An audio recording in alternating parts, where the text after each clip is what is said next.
This is historian Stephen Uchifusa. I'm back here in northeastern Massachusetts to do work for the history of the Ames family. And I'm back at these two really remarkable buildings, the Oaks Ames Memorial Hall and the Ames Free Library. And these two structures were built as part of an ensemble between the late 1870s and early 1880s by two branches of the Ames family. The library is built by Frederick Lothrop Ames, and the Ames Memorial Hall was built by his cousin, Governor Oliver Ames. And these two structures were meant to basically demonstrate the permanence and rootedness of the Ames family in northeastern Massachusetts. They were also built for the benefit of the town and for their workers at the shovel shop across the street. And now that the weather is warmer and these buildings are set against the brilliant blue summer sky, the true genius of Richardson's vision becomes apparent. What I find fascinating about Richardson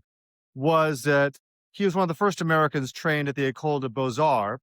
He was from Louisiana, attended Harvard University, and was a true cosmopolitan, someone who understood French design, European design, but he also had a very strong sense of trying to create an American style. And he felt that the muscularity of the Romanesque, the French Romanesque, was a true expression of industrial America, America coming to its own after the Civil War and shedding, frankly, the kind of vulgar excesses of the Second Empire style that had taken over the U.S. in the 1860s, and stripping away a lot of the needless ornament and the balloon mansard roofs to create something cleaner, more out of the earth, very proto-Frank Lloyd Wright. And just the colors he uses, the native stone, makes it look like the buildings are just shooting up out of the ground and are rooted here. And Richardson was someone who had just a tremendous design flair. He had an atelier in Brookline, Massachusetts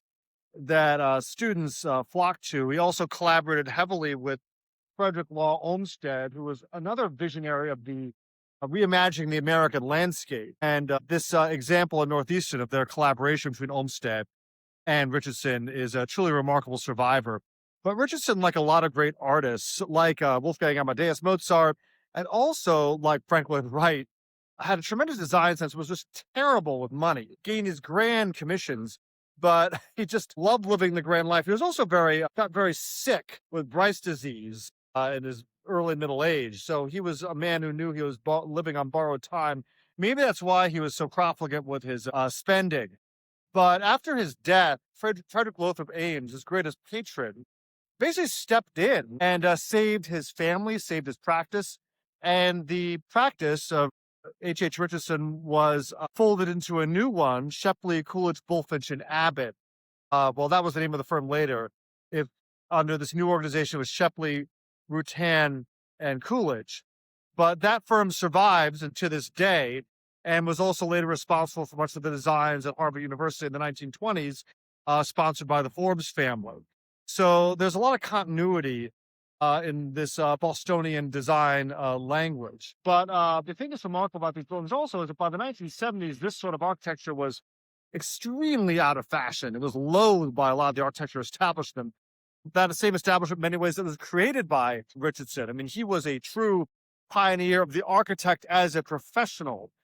Previously to that, architects were self-trained, so almost carpenters. But Richardson gave the architecture profession dignity, professional credentials, having been trained at the École des Beaux-Arts, helped, he along with Richard Morris Hunt were among the earliest to establish architecture as a respectable profession alongside law and medicine. And the Ames family, which continues to reside in Northeastern, made a very concerted effort along with the town fathers to preserve these buildings when they were way out of fashion. And today people come from all over the world to see this Olmsted Richardsonian landscape. And the Ames Free Library, the Oaks Ames Memorial Hall are just magnificently preserved, looking as they did back in the 1880s, when the shovel factory across the street was in full operation and providing a giant cash flow for the Ames family and wages for the workers of Northeastern. This is historian Stephen Uchifusa. Thank you for listening. This is Wet Lunch on the High Seas. Please subscribe to my channel, both on Substack and on YouTube. Thank you.